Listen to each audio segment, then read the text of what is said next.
Well, Alisha, we're doing a summer cheapie list, and it's just been raining. Typical English weather. Yeah, absolutely just bucketing it down.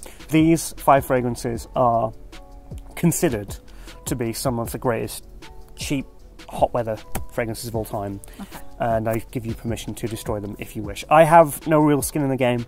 I will tell you what I think after you make your decision. And Alisha just is honest, quite brutally honest. So she's made people cry. this is Davidoff's Cool Water.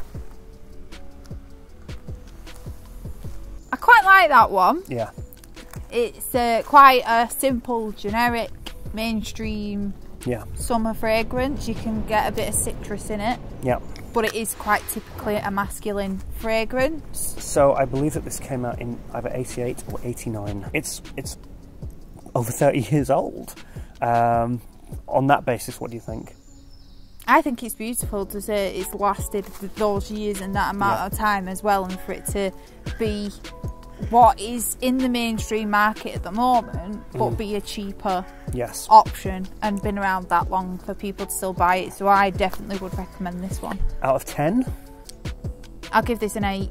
An 8 out of 10. That's not bad. For Davidoff Cool Water, that's not bad. So this is CK Into You.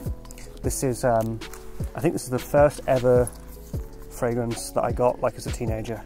It's like real, and it's like for this price, for this size, which is like a 250 milliliters huge, 15 quid. That's really good. That's reasonable. Yeah. So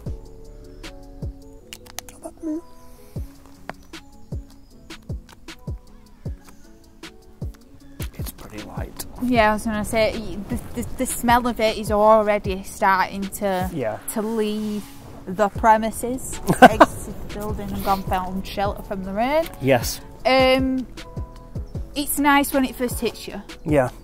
It's simple. Yeah. I wouldn't say it's like spectacular. I'd probably rate this a 4. Yeah. Just purely because you could tell that smell was already going. It's a good cheap option. Yeah. But that would not last you all day. No, that's like 2 hours. Yeah. 2 hours. If that, I mean, it's that started to go straight away. It's a shame because I have it and I have a huge amount of it, but I never wear it because I just go, it's a 2-hour investment.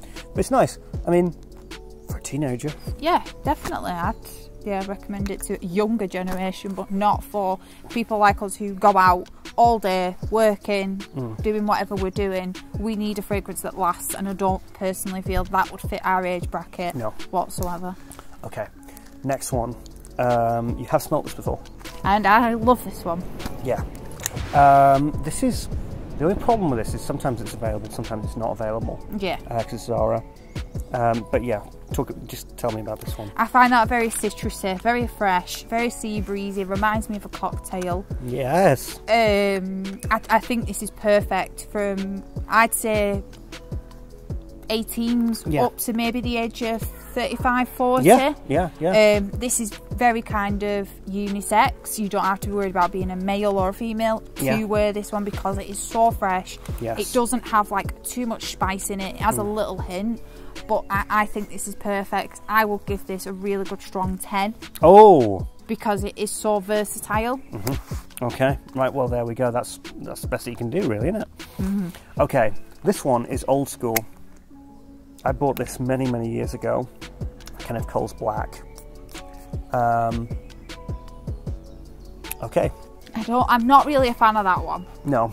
You said it was old school. It reminds me of an old-fashioned fragrance, like something that if I was to recommend this to an age bracket, I'd say you're looking at maybe 60s, 70s.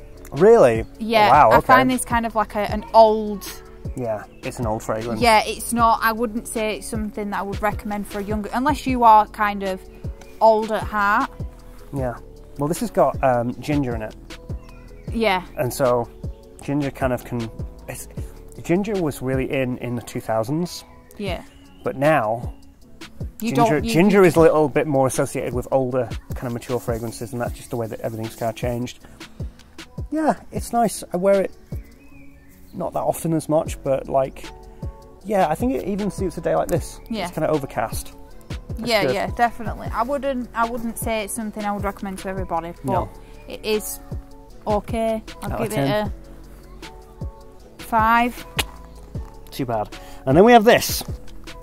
This is an unusual bottle.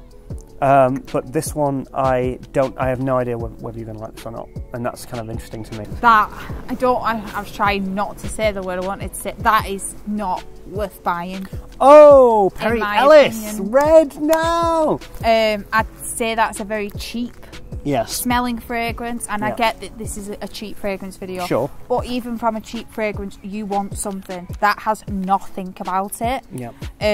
It's very light and very not there and just very yeah. Like, I get it's an option to save money, it's more affordable, but you still want to smell nice, and that to me doesn't really have anything that's a beneficial smell.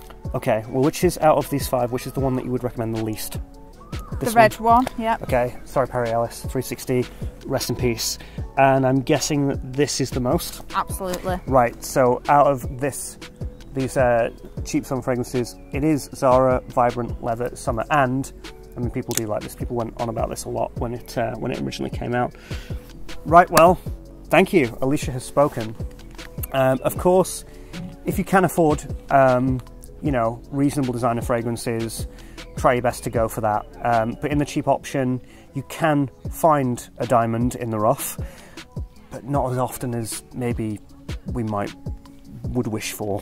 Yeah, definitely. As I said, these alternatives to Zara. Yes, I'd say Hermes is a good one. Hermes is great. Jerome Cologne, of course, which is kind of what it's based on. Yeah, there's a lot of great summer designer fragrances which you can go for. Replace it with, yeah. Right, well, we've got to go before it rains again. Yeah. Okay, right. Well, thanks very much on the Fragrance Press. And this was Alisha. Bye. Bye.